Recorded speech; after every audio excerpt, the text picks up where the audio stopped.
Hello, welcome to my channel. ये हमारी continuation की वीडियो है, पार्ट 2। हमारा चैप्टर चल रहा है एक्सपोर्ट क्वालिटी। और एक्सपोर्ट से अगर आपने कभी ध्यान दिया हो तो एक्सपोर्ट का मतलब होता है जो एक देश से दूसरे देश में या बाहर भेजा जाता है। तो यहाँ पर एक्सपोर्ट नॉर्मली हम नॉन लिविंग थिंग्स को करते हैं, आइटम्स को करते हैं। बट जो ये चैप्टर है और ये जो पूरी नॉवल है वो बेसिकली एक ऐसे बच्चे की लाइफ पर है जो पहले इंडिया में था, लेकिन इंडिपेंडेंस के बाद उसके पेरेंट्स उसको लंदन ले जाते हैं, उस लड़की को जिसका नाम है मीरा।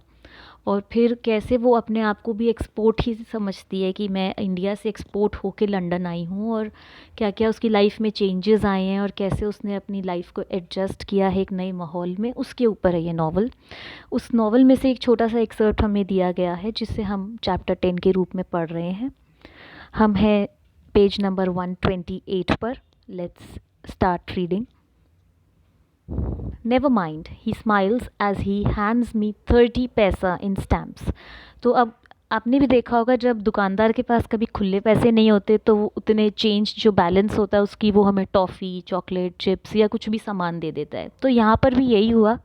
टॉफ़ी चॉकलेट की बजाय उसने उसको 30 पैसा की स्टैम्प्स दे दी। जो स्टैम्प्स होती है ना, जो हम लेटर्स वगैरह पे पोस्ट करते हैं, पहले जैसे लेटर्स वगैरह जो पोस्ट किया करते थे उसमें स्टैम्प लगाते थे। तो वो हैरान हो जाती है, तो कहती है मैं इनका क्या करूँगी इन स्टैम्प्स का, क्योंकि वो तो वहाँ की इंडिया की वो भी नहीं है, सिटीज़न भी नहीं है, तो वो स्टैम्प्स तो उसके किसी काम की नहीं है। मगर आपको पता है दुकानदार तो दे देता है, तो फिर दे देता है, आप कुछ नहीं कर सकते। But these are, what do I do with these? They are stamps, he tells me. तो वो कह रहा है कि ये तो स्टैम्प्स हैं। I can see they are stamps, I say a bit irritatedly. अब मीरा यहाँ पर परेशान है कि क्या ये मुझे स्टैम्प्स क्यों पकड़ा दिए हैं इसने, मैं क्या करूँगी इनका।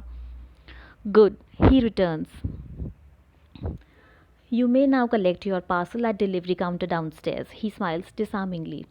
अब वो तो आपकी फ़ालतू बात सुनते नहीं है और उन्हें और भी कस्टमर्स को देखना होता है, तो उसने उसको वहीं पे रैप अप किया और कहा कि आप जो सामान है वो नीचे से आप कलेक्ट कर लीजिए, और एक स्माइल करके उसको वहाँ से भेज दिया। Down stairs and another Q. अब उसको लग रहा है हे भगवान, अभी तो मैंने लाइन में लग के बिल पे किया है, अब नीचे जाऊँ अपना सामान उठाने के लिए दोबारा लाइन में लगना पड़ेगा।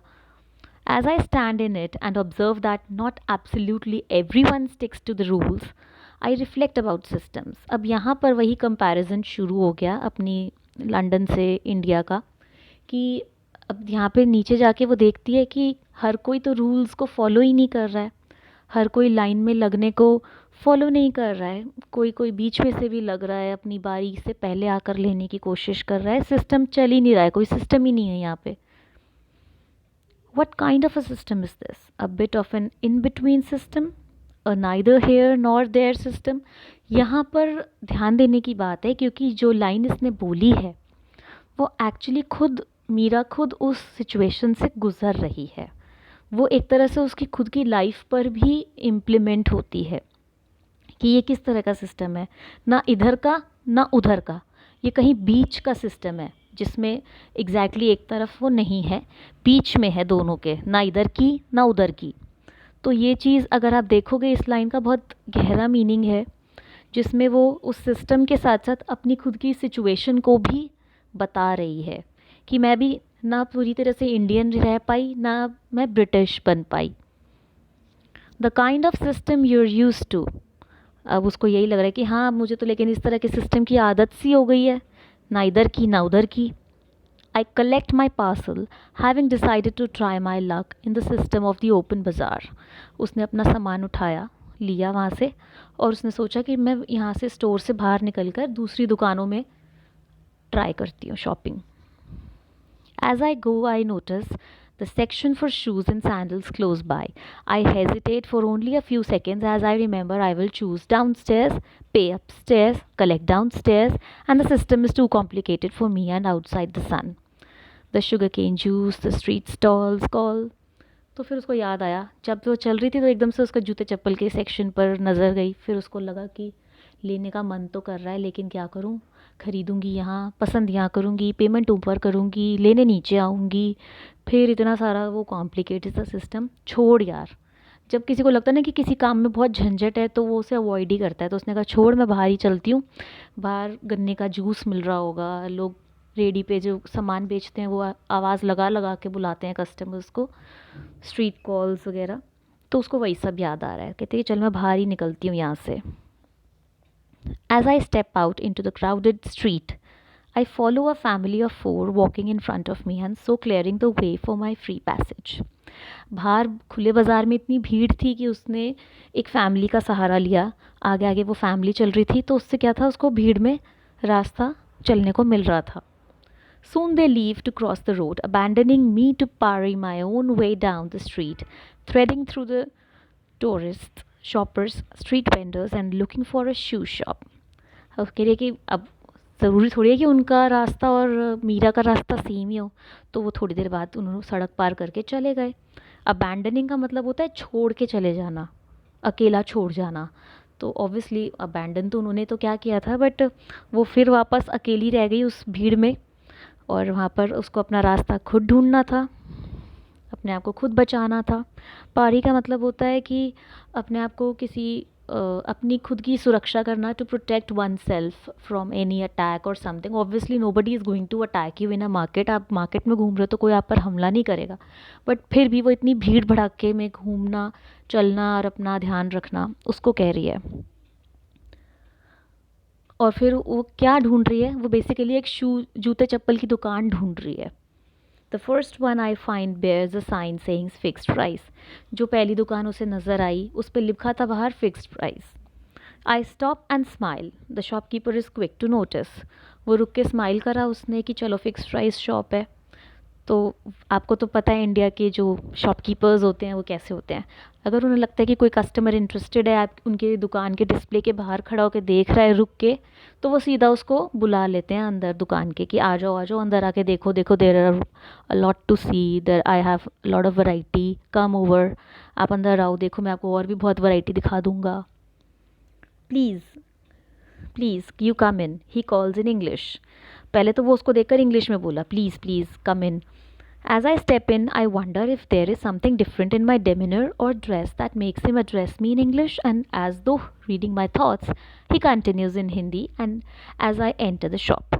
पर एक बार को तो मीरा को लगा कि मेरी शक्ल पे या मेरे कपड़ों में कुछ है क्या जो मेरे से वो इंग्लिश में बात कर रहा है, लेकिन जैसे ही वो दुकान के अंदर घुसी वो हिंदी पे आ गया।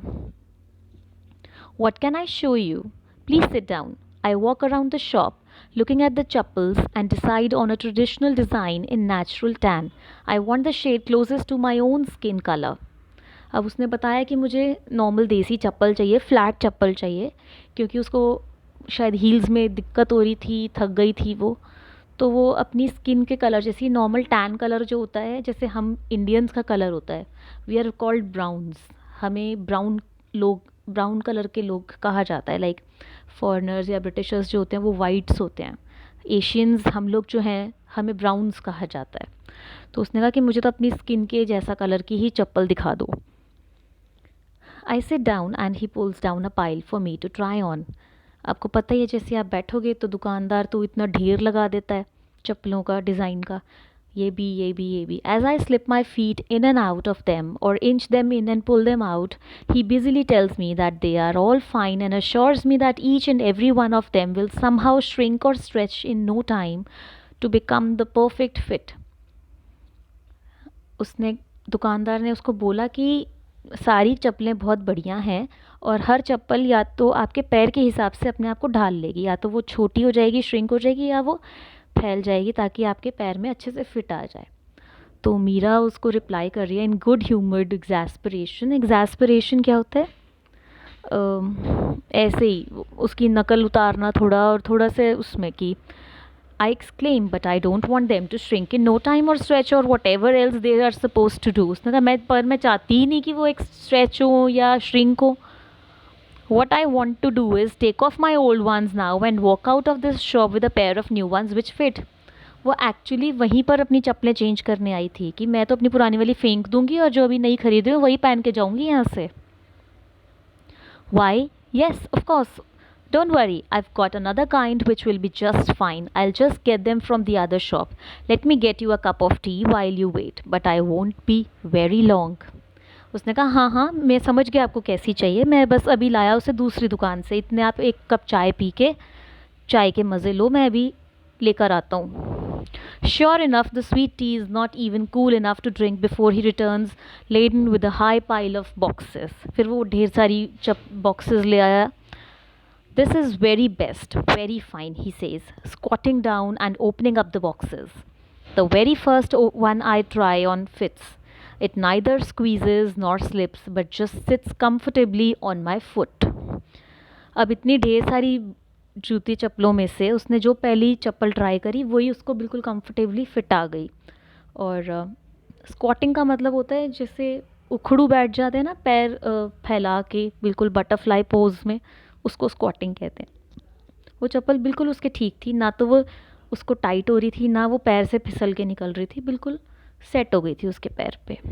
आई will take these are much better than the other ones, I say. Oh yes, of course, they are why export quality. What does that mean? आपको पता ही होगा जब आप लोग शॉपिंग पर जाते हो तो जो शॉपकीपर है वो अपने सामान की बहुत तारीफ़ करता है कि जो आपने लिया जी ये तो एक्सपोर्ट क्वालिटी का माल है, तो बहुत बढ़िया है जी, ये तो बहुत शानदार माल है, बहुत बढ़िया वाली आपको प्रीमियम क्वालिटी दे रहे हैं, जो एक्सपोर्ट वाला माल है ये तो मीरा समझी नहीं. उसने कहा इसका क्या मतलब हुआ? Why export quality? Very best quality, very fine. Export quality, outside send quality. फिर वो समझा रहा है उसको कि भाई एक्सपोर्ट क्वालिटी का मतलब होता है जो सामान बाहर जाता है, हम उसे इंडिया से बाहर एक्सपोर्ट करते हैं, बहुत फ़ाइन क्वालिटी, बहुत बढ़िया जो बेस्ट वाली क्वालिटी का माल होता है हम उसे एक्सपोर्ट करते हैं. उसने पूछा कि ओके ओके इस चप्पल का क्या प्राइस है, क्या दाम है इस चप्पल का, हाउ मच? उसने कहा 70 रुपीज़. उसने कहा दैट्स एक्सपेंसिव, ये तो बहुत महंगी है. No no very fine, fixed price, export quality, he repeats. उसने फिर वही सारी बात रिपीट करी.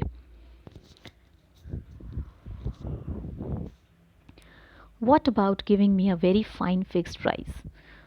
तो फिर अब हर कस्टमर की आदत होती है शॉपकीपर से बार्गेन करने की, तो वो भी बार्गेन कर रही है. He shuffles about for a moment और so and then says okay 65 rupees. फिर उसने कहा ठीक है ओके मैं आपको 65 रुपीज़ की दे दूँगा. I don't argue, and he looks a bit relieved as I hand him the money and my old heeled sandals. उसने ज़्यादा बार्गेन नहीं किया, 65 में वो मान गई और उसने उसको पैसे भी दे दिए और अपनी पुरानी हील वाली सैंडल्स भी उसको पकड़ा दी. I walked down the street shuffling my feet to get the full feel of my comfortable new chappals. अब वो बहुत अपना पैर उसके अंदर एडजस्ट करने की कोशिश कर रही है चलते चलते. My heels drag along the ground and I begin to imagine I am taking root and almost belong. System or no system, यहाँ पर फिर से वही वाली बात आ रही है कि जो उसकी रूट्स हैं, जो उसका ओरिजिन है, वो it lies in India. Basically originally तो वो इंडिया की ही है ना, पैदा तो इंडिया में ही हुई थी. तो अब उसको लग रहा है कि हील वाली सैंडल उतार के फ्लैट चप्पल से वो बिल्कुल ज़मीन पर आ गई है, अपनी जड़ों में, अपनी रूट्स में वो वापस पहुंच गई है. चाहे वहाँ कोई सिस्टम हो या ना हो, अपना देश होता है और वही बेस्ट लगता है हमें. I make my way to a point I would be most likely to find a rickshaw home. फिर वो पैदल चलते चलते उस जगह पर पहुंची जहाँ से उसको रिक्शा मिलना था, मतलब उसको घर के लिए रिक्शा मिल जाता. I pass a cart selling cards and absently stop to look at them. अब वही चलते चलते हम इतनी सारी रेडियाँ दिखती हैं, वेंडर्स दिखते हैं रास्ते में, तो हम चलते चलते रुक के कुछ ना कुछ देखने लग जाते हैं. और वो तो वैसे भी इंडिया इतने सालों बाद आई है तो उसके लिए हर चीज़ बहुत फैसिनेटिंग है. Christmas cards, new year cards, Diwali greetings, birthdays, हर तरह के कार्ड्स थे वहाँ पे. Different kinds and different styles. In one section there is a pile clearly catering for the hippie market. और वहीं पर एक मार्केट का एक सेक्शन था जो कि हिप्पी मार्केट के लिए था प्रॉपर, जो जिनका हिप्पी स्टाइल है, फैशन है, उन लोगों के लिए. One of them, a photograph in colour, shows a long figure walking of and away into a tropical sunset. उनमें से एक में ये दिखा रखा था, एक फ़ोटोग्राफ थी, कलर्ड फोटोग्राफ थी, जिसमें एक लंबा सा चलता हुआ आदमी दूर की दूर सनसेट की तरफ जाता जा रहा था। और उस पर लिखा, उसमें एक कैप्शन लिखी थी जो कि थी, I don't know where I am going but I am on my way. मैं नहीं जानता या मैं नहीं जानती कि मैं कहाँ जा रहा हूँ, मगर मैं अपने रास्ते पर चलता जा रहा हूँ। 3 rupees, says the man. I give them to him and take my card. उसने वो कार्ड उससे ख़रीद लिया, वो फ़ोटोग्राफ जिसमें ये कैप्शन लिखा था। और वो कितने रुपए की थी वो card? 3 rupees. I don't know where I am going but I am on my way. उसने फिर रिपीट करी ये line, and for now I am on my way down Janpath. अब उसको पता है कि अभी तो मुझे जनपथ जाना है। In my childhood it used to be called Queensway. यानी कि आप ये देखो कि जनपथ जो है, जो और प्रोटैगनिस्ट है, उसके बचपन के टाइम पर, यानी कि इंडिया की इंडिपेंडेंस के टाइम पर या उसके भी पहले, उसको क्वींस वे कहा जाता था। Written as one word. We used to come down here with our pocket money to drink the forbidden sugarcane juice. Forbidden का मतलब होता है जिसको मना किया गया हो। मतलब ऑब्वियसली शायद उनके बचपन में उनके पेरेंट्स ने उन्हें मना किया होगा कि जो सड़क पर गन्ने का जूस मिलता है वो नहीं खरीद के पीना, लेकिन वो उसको अपने बचपन में यही याद है कि हम जो पॉकेट मनी मिलती थी जनपद जाकर उससे गन्ने का जूस खरीदते थे और थोड़ा आम पापड़ खरीदते थे और कुछ भी छोटी मोटी घर के सजावट की चीज़ें, छोटे मोटे आइटम्स, सस्ती जो ज्वेलरी वगैरह होती है ना, वो सब खरीदने की जो पॉकेट मनी होती थी, उससे ये सब आइटम्स खरीदते थे।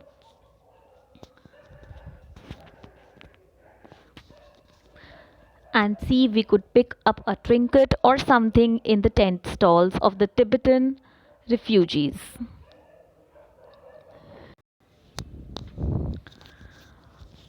तिब्बतन रिफ्यूजीज़ कौन होते हैं? जो अपने देश से भाग कर आकर यहाँ पर शरण लेके रह रहे हैं। तो यहाँ पे तिब्बतन रिफ्यूजीज़ की बात हो रही है और ये उनके स्टॉल्स हैं, वो रिफ्यूजीज़ ने ये स्टॉल्स लगा रखे हैं। The Tibetan tents have become proper bricked shops with iron grills. अब यहाँ पर वो कंपैरिजन कर रही है कि जब उसने लास्ट अपने बचपन में उन शॉप्स को देखा था तब वो टेंट्स में थी और अब उन्होंने प्रॉपर ईंटों की सीमेंट की दुकानें बना ली हैं और उनमें ग्रिल्स भी लगी हुई हैं। Still selling the beads, baubles, bangles and bric-a-brac. और लेकिन सामान आज भी वो वही चीज़ें बेच रहे हैं, जैसे कि वो छोटी मोटी बीड्स की बनी हुई चीज़ें, बॉबल्स होते हैं जो सस्ती ज्वेलरी की आइटम्स होती हैं, थोड़ा बहुत सजावट का, घर की सजावट की चीज़ें, ऐसे ही ब्रिक ब्रैक भी यही होता है, छोटे मोटे घर के सजाने वाले, सजावट में यूज़ होने वाले ऑर्नामेंट्स और आइटम्स, और बैंगल्स छोटी, ये सस्ती, बेसिकली वो सामान थोड़ा सस्ता बेचते हैं। But enough for today. लेकिन उसने सोचा कि मैंने आज काफ़ी शॉपिंग कर ली है तो मैं अब घर ही जाना चाहिए मुझे, अब मैं और कुछ नहीं खरीदूँगी। अ रिक्शा वेट्स। उसने देखा इतने में कि एक रिक्शा वेट कर रहा है। I get in to drive home, my sari flutters in the wind. अब उसने वो रिक्शा में बैठती है और बहुत खुश है, वो सेटिस्फाइड है क्योंकि उसने नई चप्पल ख़रीदी हैं और उसने अपने घर के लिए, अपने बच्चों के लिए काफ़ी सारी आइटम्स ख़रीद लिए हैं। तो उसकी जो साड़ी है वो रिक्शा में बैठने के बाद हवा में लहरा रही है, फ्लटर कर रही है।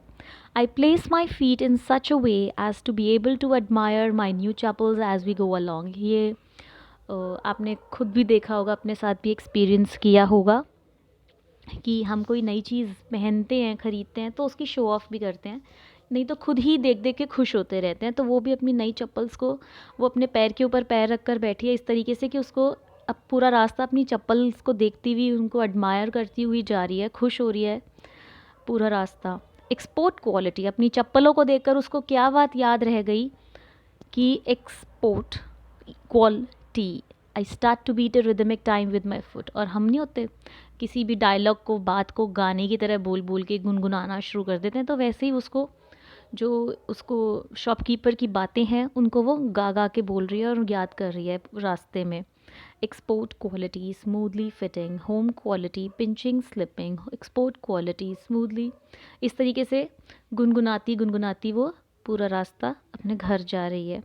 मतलब वो चप्पल्स को लेकर खुश है, सिर्फ इसलिए नहीं कि वो एक्सपोर्ट क्वालिटी की हैं, लेकिन उसको वो बातें याद आ रही हैं और अपनी नई चप्पल को देखकर वो सच में बहुत खुश है।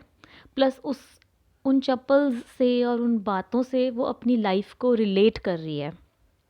So that was the chapter. यहाँ पर लिखा हुआ है कि लीना ढींगरा जो थी वो इंडिया में पैदा हुई थी, लेकिन अपने बचपन में ही वो यूरोप चली गई थी।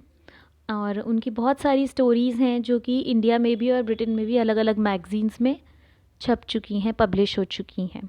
नीचे आपके वर्ड मीनिंग्स दिए हुए हैं। आई होप आपको ये चैप्टर समझ आ गया होगा, और उसमें जो अंडरकरंट से बेसिक मेन जो बॉटम लाइन है वो यही है कि एक्सपोर्ट क्वालिटी की क्या चीज़ है। चप्पल्स इतनी इम्पॉर्टेंट नहीं है, बट एक्सपोर्ट क्वालिटी की वो अपनी लाइफ को समझ रही है कि मैं भी कैसे अपना देश छोड़कर लंदन चली गई, शिफ्ट हो गई, और आज मैं भी, जैसे कोई सिस्टम नहीं है ना इधर का ना उधर का, वैसे ही मेरी भी लाइफ हो गई है। ना मैं प्रॉपर इधर की हूँ ना मैं प्रॉपर उधर की हूँ।